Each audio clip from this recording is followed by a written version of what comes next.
हरि अनंत, हरि कथा अनंता। भगवान की कथा अनंत है। सौभाग्यशाली आत्माएं होती, वो क्षण जीवन के उस युग के बहुत सौभाग्यशाली होते हैं जिस समय आप भगवान की कथा सुन रहे होते हैं। आपका मन संसार से हटकर उसमें लोलीन हो जाता है। अब याद तो नहीं ना कहीं इसके चार द्वारी से बाहर घर भी है दुनिया, नहीं ना।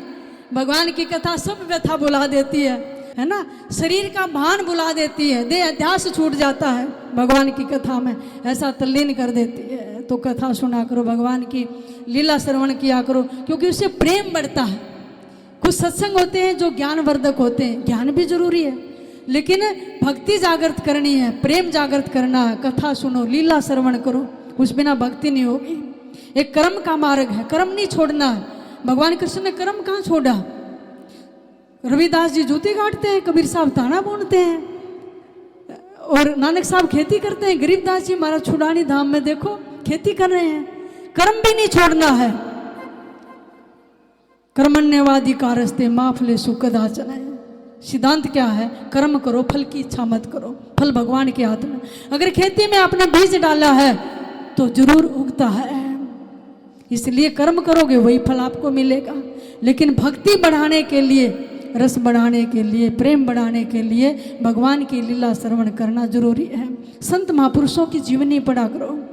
मैंने तो बचपन में इसलिए भक्ति मैया की प्राप्ति हुई है, मैं बचपन से ही संतों की जीवनी पढ़ती थी। और मुझे याद है मैं छठी क्लास में सदगुरु नेकीराम महाराज की जीवनी पढ़ रही। आंसू आए तो मैं छुपाऊं, घर वाले ना देखें। कभी जीने में बैठकर पढ़ूं, कभी छत पर जाकर पढ़ूं, आंसू ना रुकें। उन्होंने कैसे घर छोड़ा, लगन लगी, बिना घर से बताए। मेरे मन में ये हो गया मैं भाग जाऊं घर से।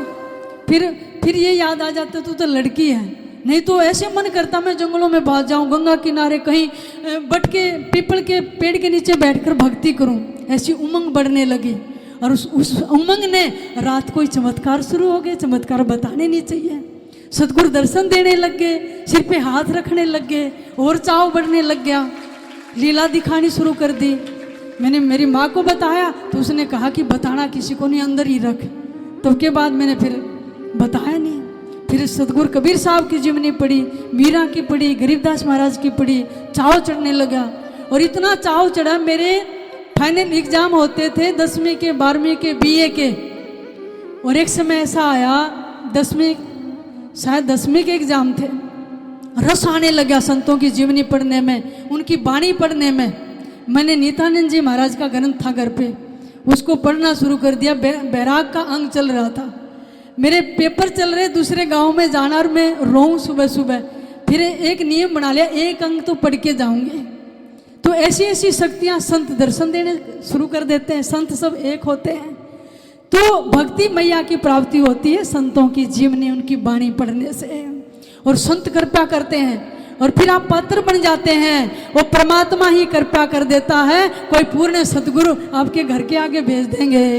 आपको गुरु ढूंढने की जरूरत नहीं है, शिष्य बन जाइए, गुरु ढूंढते ढूंढते आ जाएंगे। अब उस समय हमारे गुरुदेव जी जंगलों में थे, झाड़ियों में रहते थे। अब गुरुदेव जी अपने आप ही अचानक घर पे आ गए, परमात्मा ढूंढ लाए, संत ढूंढ लाए। क्योंकि मैं कहाँ जाती, तो इसलिए शिष्य बन जाइए, पात्र बन जाइए। कोई सिद्ध संत गुरु अपने आप ढूंढता ढूंढता शिष्य तक आ जाएगा। अब लोग कहते हैं मैंने गुरु बना लिया। गुरु कहाँ बना लिया? शिष्य बन जाओ। गुरु तो बना बनाया, तुम क्या बनाओगे गुरु को? गुरु तो बने बनाए आते हैं। फिर सोचते मैं किसको गुरु बनाओ, तुम कैसे बनाओगे? गुरु तो बने बनाए हैं। शिष्य बन जाइए, छोटे बन जाइए, दास भाव में आइए, और फिर गुरु आज्ञा में रहिए। भगवान कृष्ण भी देखो उज्जैन में सिंधुपुर ऋषि की कुटिया में पढ़ने गए, और गुरु घर में, चाहे राजघराने से राजकुमार है चाहे गरीब है, सुदामा की वहीं तो दोस्ती हुई थी। और पढ़ने जाते हैं, लेकिन गुरु घर में गैया चराते हैं, और फूल तोड़ कर लाते हैं, लकड़ियां काट कर लाते हैं, झाड़ू पोछा करते हैं, गुरु घर की सफाई करते हैं। तो इसलिए गुरु घर में आकर सेवा करें। दूसरी बात, गुरु करें सो नहीं करना चाहिए, गुरु कहें सो करना चाहिए। चरणदास ब्रह्मचारी जी की बड़ी सुंदर वाणी है, गुरु कहें सो कीजिए, करे सो कीजिए नाही, चरणदास की सिख सुने यही राख मन माई। चरणदास जी कहते हैं मेरी सीख सुन लो भाई, ये मन में धारण करके रखना, गुरु कहे सो कीजिए, जो गुरु कहे उसको करो, गुरु करे सो नाई, जो गुरु करे ना उसको नहीं करना चाहिए। ये बात सोच भगवान कृष्ण ने महारास लीला की है ना, वो काम लीला नहीं थी, वो योगेश्वर है, क्योंकि गुरु का जो कर्त्य है उस पार का है। गुरु जो जी रहे हैं वो आत्म दशा में जी रहे हैं, लेकिन हम जीव आत्म दशा में नहीं जी रहे हैं। अब तुम लाग जाओ रासलीला करने, डंडे पड़ेंगे, जूते पड़ेंगे, करो रासलीला। भगवान ने रासलीला की क्योंकि वो आत्म दशा में है। तुम रासलीला करके दिखाओ, सोचो भगवान ने की, हम भी करेंगे। अब भगवान ने तो 7 कोस का पर्वत उठा लो ना, 7 किलो का पत्थर है, 7 दिन 7 घंटे उठा के दिखाओ छोटी उंगली पे।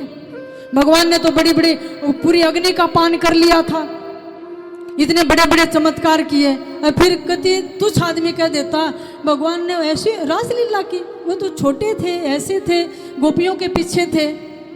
लेकिन भगवान और गुरु संत जो कहें वो करना चाहिए, जो करें वो नहीं करना चाहिए, क्योंकि वो हमारा करते नहीं, वो उनका करते हैं। उनका करते पार का करते होता है, वो आत्म दशा के अंदर जीते हैं। भगवान ने मुरली बजाई शरद पूर्णिमा की रात, और मुरली में एक एक गोपी का नाम टेरा, उनकी धुन सुनाई दी। कोई भोजन बना रही थी, पति की सेवा करी थी, बच्चों को दूध पिला रही थी, गाय का दूध दोहन करी थी। सब काम छोड़ के ऊंचे नीचे के वस्त्र ऊपर के नीचे पहन के उल्टा सीधा श्रृंगार करके भगवान के भाव आवेश में आकर दौड़ पड़ी बन की ओर, जहाँ प्रभु शरद पूर्णिमा को बांसुरी बजाई। गिरिराग रूप रघुवीर है मोहन जा का नाम, मुरली मधुर बजावही श्री गरीबदास बलि जाम। राग रूप परमात्मा आकर्षित करते, इसलिए उनका नाम कृष्ण है। महारास लीला हुई, उस रास में स्त्री प्रवेश था, पुरुष प्रवेश नहीं था, क्योंकि परमात्मा ही तो एक पुरुष है, हम तो सब स्त्रियां हैं।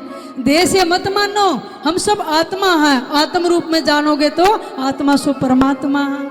ये तो देह से भिन्नता है कि ये स्त्री है, ये पुरुष है, चिन्ह के कारण, लेकिन परमात्मा की हम आत्माएं हैं। गरीबदास महाराज की वाणी सुनोगे, जगह जगह भागी दुल्हन है, तू पानीड़ा क्यों न भरे, गरीबदास दुल्हन कहे।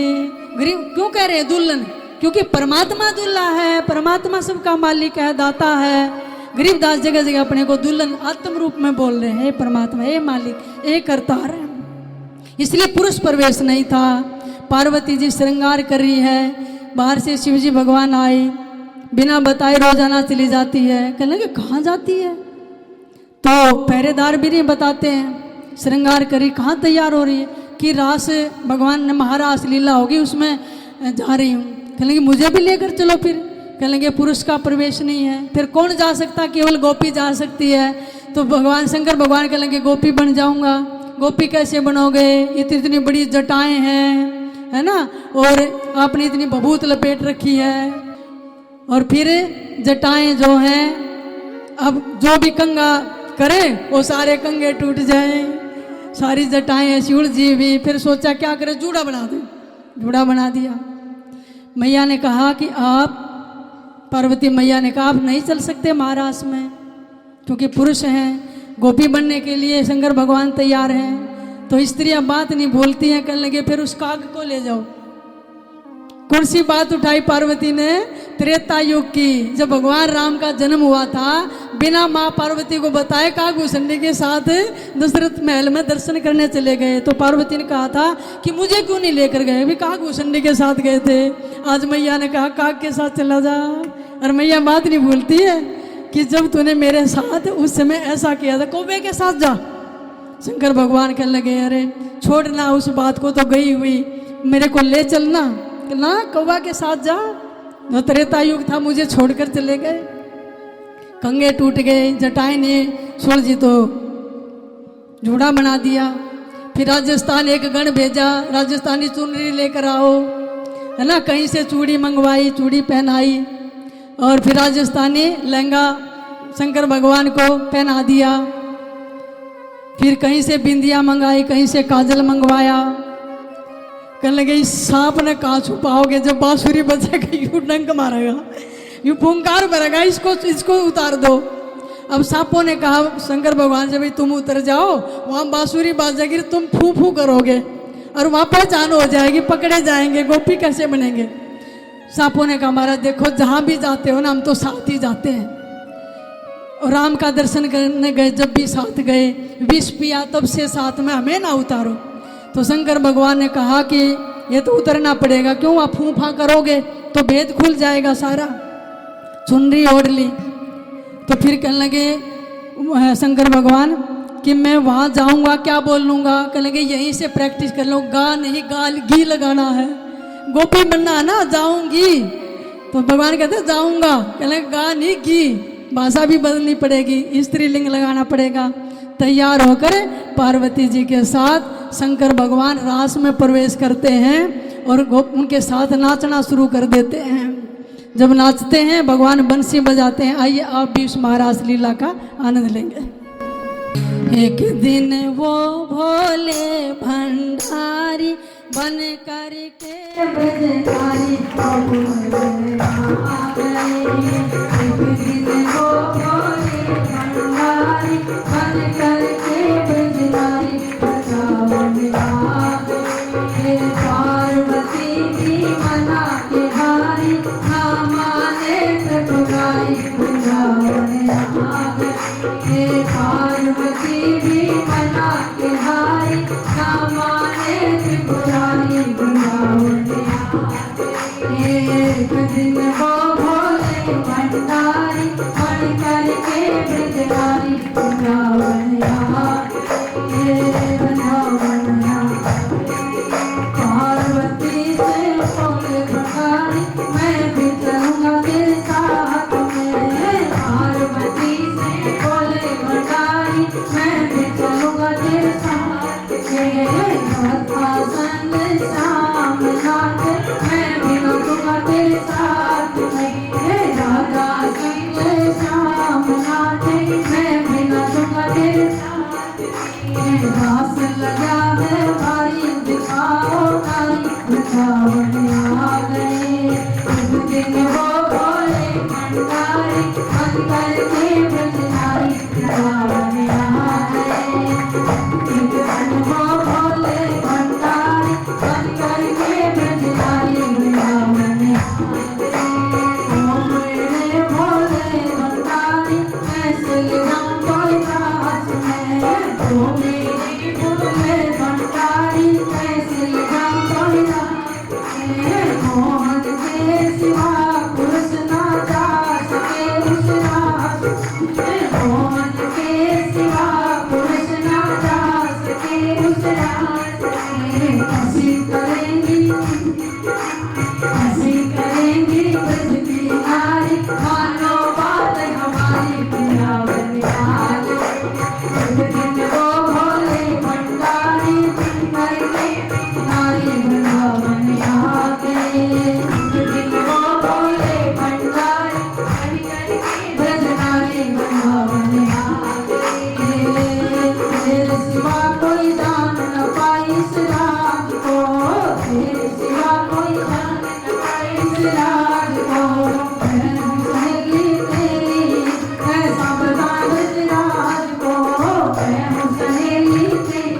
शिव जी भगवान भूल गए, डमरू साथ में था और रास में भगवान तो मुरली बजाए और उन्होंने डमरू शुरू कर दिया और सिर पर नाचते नाचते पिन लगानी पार्वती माता भूल गई थी साड़ी ना सिर का, और वो फिर सांप फुंकारने लगे। अब सांप उठेगा तो पल्लू भी उगड़ेगा और डमरू था हाथ में, उन्होंने सोचा ये मुरली बजा, अपना डमरू शुरू कर दिया। ऐसा डमरू बजाया भोलेनाथ ने, ऐसा रास नचाया भोलेनाथ ने, ऐसा डमरू बजाया भोलेनाथ ने, ऐसा रास नचाया भोलेनाथ ने। बोले बम बम बम, बोले बम बम बम, बोले बम बम बम, बोले बम बम बम, ऐसा डमरू बजाया भोलेनाथ ने, ऐसा रास नचाया भोलेनाथ ने, ऐसा डमरू बजाया भोलेनाथ ने, ऐसा रास नचाया भोलेनाथ ने, ऐसा डमरू बजाया भोलेनाथ ने, ऐसा रास नचाया भोलेनाथ ने। बोले बम बम बम, बोले बम बम बम, बोले बम बम बम, बोले डमरू बजाया भोलेनाथ ने, भगवान की नचाया भोलेनाथ ने, ऐसा डमरू बजाया भोलेनाथ ने, ऐसा रास नचाया भोलेनाथ ने, ऐसा डमरू बजाया भोलेनाथ ने, ऐसा रास नचाया भोलेनाथ ने। और गोपियों ने सोचा मुरली की जगह यू डम डम क्यों होने लगा रास, और वो सांपा ने फंटा दिए, चुंदड़ी उड़ गई और भगवान आई। ये कौन सी गोपी, आंखें में आंख मिली, मुस्कुराने लगे, रे शंकर भगवान आप कैसे। दोनों तो वहाँ दोनों का मिलन हुआ, भगवान देखो गोपी बन गए भगवान शंकर। आप भी गोपी बन जाइए। गोपी क्या, गोपी ही पिमंती, जो यानी जो अपनी सब इंद्रियों से भगवान के स्वरूप का रस पान करता है वो गोपी है ना। हमारी इंद्रियां संसार में भटकेंगी तो सबस पर स्वरूप रसगंध विषय विकारों को अंदर लेंगे। संसरण में आने से देखना आ जाता है, विकृति नहीं आती आंखों में, वो कानों से सुनना आ जाता है, बोलना आ जाता है, सोच विचार का ढंग बदल जाता है। हमने कैसे कर्म करने हैं, कर्म करने की जीवन जीने की कला आ जाती है। तो वहां पोल खुल गई और वहां से भगवान विदा हुए। भगवान 11.5 वर्ष के हुए। 11.5 वर्ष तक भगवान ने वृंदावन गोकुल में पैरों में चप्पल नहीं पहनी थी, दूसरा कोई अस्त्र शस्त्र धारण नहीं किया था, क्योंकि यहां लीला सतली है। अक्रूर जी लेने आए, कंस ने भेजा कि मैंने धनुष यज्ञ किया है और नंद बाबा के दोनों बच्चों को लेकर आओ, बलराम जी को और भगवान कृष्ण को। रथ में सवार होकर आ रहे। अक्रूर जी भक्त हैं, चिंतन करते आ रहे, भगवान से मिलने जा रहे ना, प्रथम दर्शन करूंगा और मुझे जब मिलेंगे मुझे चाचा चाचा पुकारेंगे, फिर मैं रथ से उतरूंगा और जब उनके चरण छूऊंगा, उस धूल को अपने माथे पर लगाऊंगा और भगवान मुझे यहाँ से पकड़ लेंगे। ऐसा चिंतन करते जा रहे हैं। जब संतों के पास जाओ, तीर्थ में जाओ, गुरु के पास जाओ, भगवान का दर्शन करने जाओ, आपकी चित्तवृत्ति उसमें लगी होनी चाहिए। सच में वही दर्शन जो सोचते आ रहे थे, भगवान रास्ते में मिल गए। अक्रूर रथ से उतर पड़े हैं और चाचा चाचा करके लिपट गए, यहाँ से पकड़ा और गले से लगाया। अक्रूर जी रोने लग गए, इतना सुंदर स्वरूप। घर पहुंचे लेकिन भगवान से कहा मैं आपको लेने आया हूँ। आपके मामा कंस ने बुलाया दोनों भाई को, और जैसे नंद यशोदा को पता चला, रोना शुरू कर दिया कि हम एक पल भी अपने प्राण प्यारे से नहीं रह सकते हैं। ये खबर पूरे ब्रज में फैल गई कि भगवान आज ब्रज छोड़कर मथुरा जाएंगे, अक्रूर जी लेने आए हैं। सब काम धाम छोड़कर और नंद बाबा का घर भर गया। गोपी ग्वाल रोने लगे, हम कन्हैया को नहीं जाने देंगे, हम रह ही नहीं सकते हैं। लेकिन सबको भगवान ने ढाढ़स बंधाया, विश्वास दिलाया कि मैं जल्दी आऊँगा। कब आओगे? कि परसों आ जाऊँगा। तैयारी हुई। सुबह माँ ने मक्खन की मटकियाँ भरी, भगवान को खिलाया और मुंह में हाथ देते हुए कह रही बेटा जल्दी आना, मैं भेजना नहीं चाहती, मैं तेरे बिना रह नहीं सकती, ये माखन दूध दही किसको खिलाऊंगी, माँ मैं जल्दी आऊँगा।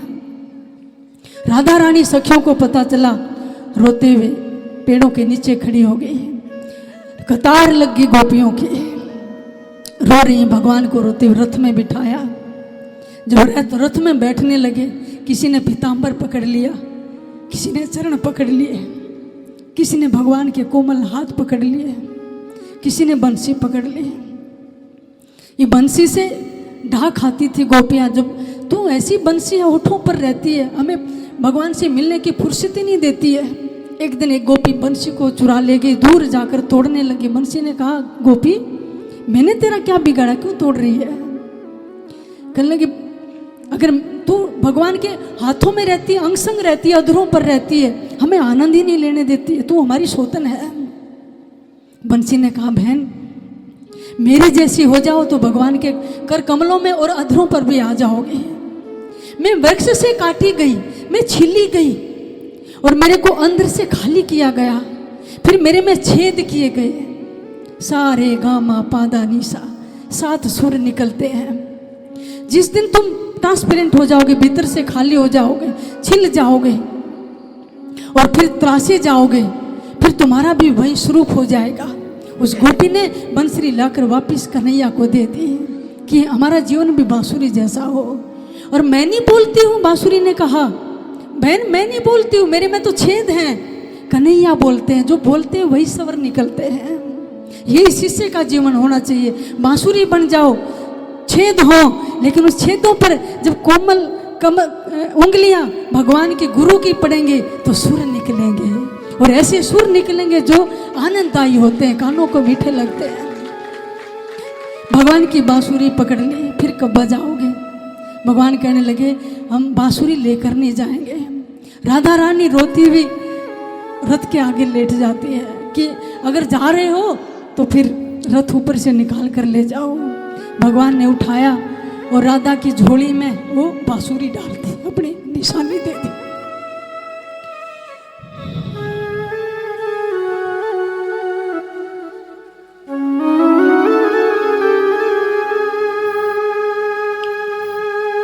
पता था प्रभु को कि मेरे बिना पूरा ब्रज रह नहीं सकता। भगवान की निशानी के सारे बेचारी दिन काटेंगे। जा रहे हैं, आंखों में आंसू, पूरा ब्रज, गैया रो रही, बछड़े रो रहे हैं, पेड़ों पर बैठे हुए पंछी रो रहे हैं, यमुना का पानी स्थिर हो गया, पूरा ब्रज शोक से व्याकुल है। हाथ जोड़े, भगवान के चरण पकड़े, पीताम्बर पकड़ा हुआ है, और सब कहते हैं, फिर कब आओगे मोरे सांवरिया, फिर कब आओगे मोरे सांवरिया, फिर कब आओगे मोरे सांवरिया, फिर कब आओगे मेरे स्वामी, फिर कब आओगे मेरे सांवरिया, कब दर्शन दिखाओगे मेरे सांवरिया, कब दर्शन दिखाओगे मेरे सांवरिया। करते हैं बैठे हम इंतजार, करते हैं बैठे हम इंतजार,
क्या करना नजरियों पर मेरी जिंदगी है सावरिया, क्या करना नजरियों पर मेरी बिगड़ी कब से बनाओगे मेरी सावरिया, मेरी बिगड़ी कब से बनाओगे मेरे सावरिया, मेरे कब आओगे मेरे सावरिया, आओगे मेरे सावरिया, कब घर संग आओगे मेरे सावरिया, कब आओगे मेरे सावरिया, मेरे कब आओगे मेरे स्वामी जी, मेरे कब आओगे मेरे स्वामी जी। रोते हुए सारे ब्रज को गोपियों को भगवान रथ में बैठकर पीछे की तरफ मुड़ मुड़ कर देख रहे हैं।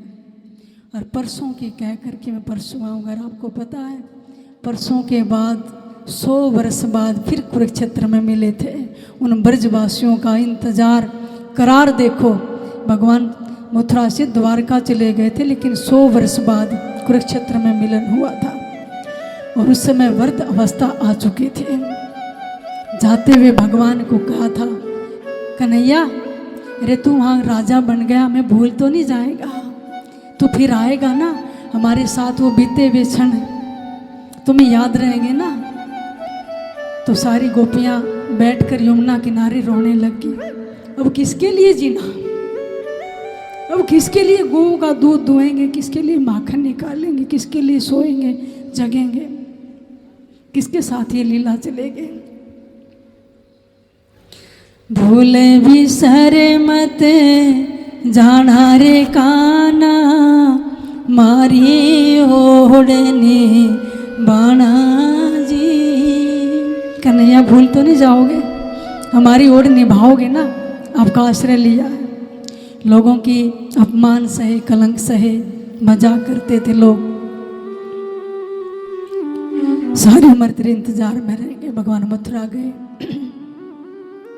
धनुष यज्ञ में मुष्टि चानोर का वध किया, कंस का वध किया, अपने माता पिता को जेल से छुड़वाया। कंस के पिता गुरसेन को जेल से निकाला, द्वारकाधीश कहलाए। काल यवन मथुरा पर धाये 18 कोट कटक चढ़ाए। काल यवन ने कितनी बार चढ़ाई की, हर बार हराया। और मुस्कंद थोजे, मुस्कंद पर पीताम्बर डारा, काल यवन जा वेग सिंगारा। मुस्कंद जो तपस्या कर रहे थे और जो उनकी समाधि को खोलवा दे तो भस्म हो जाए, भगवान ने पीताम्बर उन पर उड़ाया और छिप गए। काल यवन पीछे भाग रहा था, जैसे ही नेत्र खोले वो भस्म हो गए। फिर भगवान द्वारका चले गए। यदुवंश भगवान का विवाह हुआ। 16,108 रानियां थी, जो अत्याचारी राजाओं से भी, नरकासुर से भी 16,000 स्त्रियां छुड़वाई थी। 8 भटरानियां थी, रुक्मणी, सत्यभामा, सामवती, लक्ष्मण आदि। युद्धवंश बढ़ने लगा और यदुवंश दुर्वासा जी पधारे थे। सामने मजाक कर दिया था संताए, पेट पर वो कपड़े बांधकर और कहा था घूंघट निकलवा के, ऋषि जी इसके पेट में क्या संतान है। उन्होंने दिव्य दृष्टि से देख लिया, मजाक कर रहे हैं कि इसके मुसल पैदा होगा। गोदड़ गब्बा बनाए के किन्नी बहुत मजाक, डरिए साई संत से। कहते हैं देखे संत से, परमात्मा से, भगवान से डर के रहिए। पूरा यादव वंश नष्ट हो गया था। जब भगवान द्वारकाधीश बने, उनके एक मित्र थे, बड़ी प्यारी लीला है, सांप भी मिल चुका है। पूरा यादव वंश, क्योंकि शराब पीने लगे थे। भगवान के मित्र थे जो उज्जैन संदीपन ऋषि के पास साथ पड़े थे, उनके बाटे के चने खा लिए थे। कथाएं लंबी हैं, शॉर्ट में समय के अभाव में आपको सुना रही हूँ।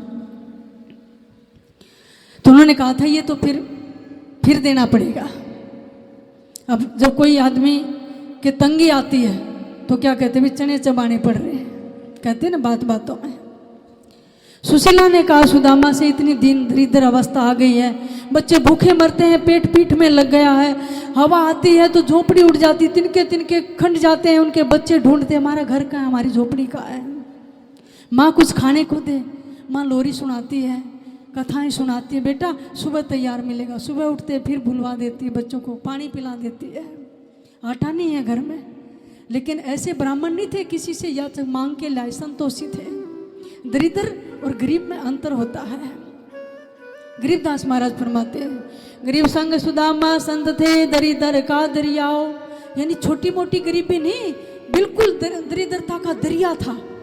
फटे हुए कपड़े गांठ लगा लेते हैं, वो भी फट गए, केले के पत्ते लपेट देती माँ, कोपिन बना के बच्चों के पानी भर के लाती, वो पिला देती है। बच्चों के कपड़े फट जाते हैं, अपनी साड़ी, उसकी साड़ी फट जाती, वो लपेट लेती है।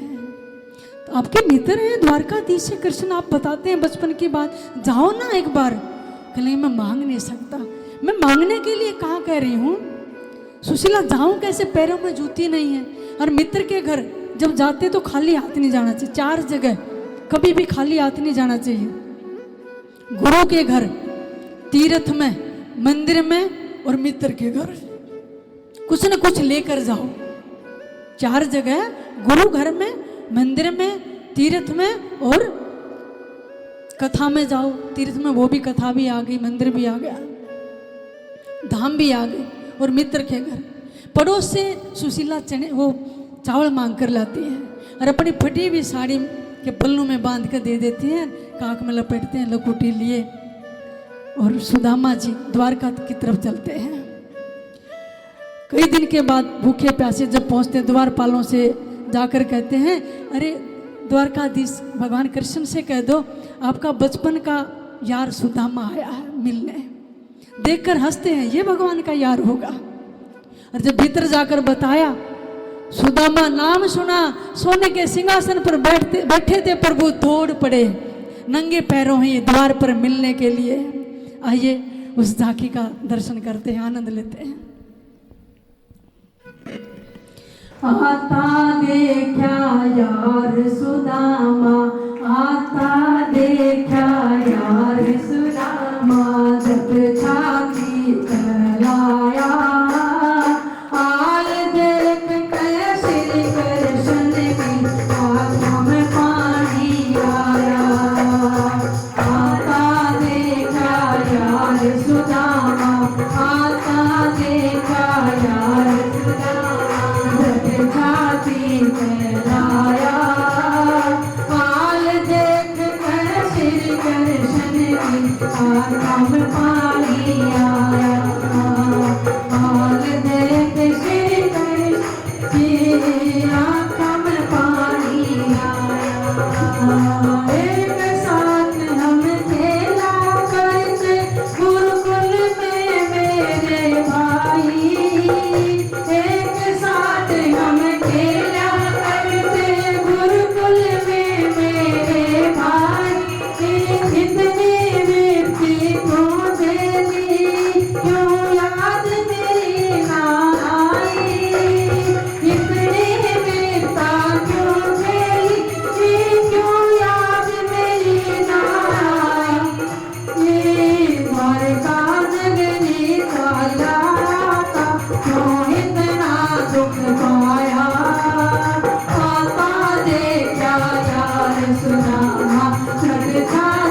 पागलों के हाल बनाया।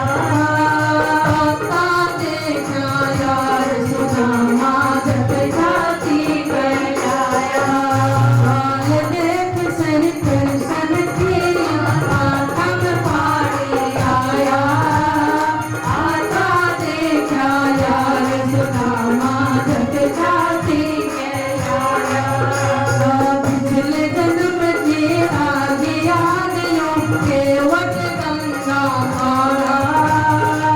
बांधो पहले नाव बिठाया करार जाई पासा। अपने आंसू पैरन धाम जब जाते यो कर जातारा। आता देखा यार सुदामा जग छाती कहलाया। हाल देख श्री कृष्ण जी की आंखों में पानी आया।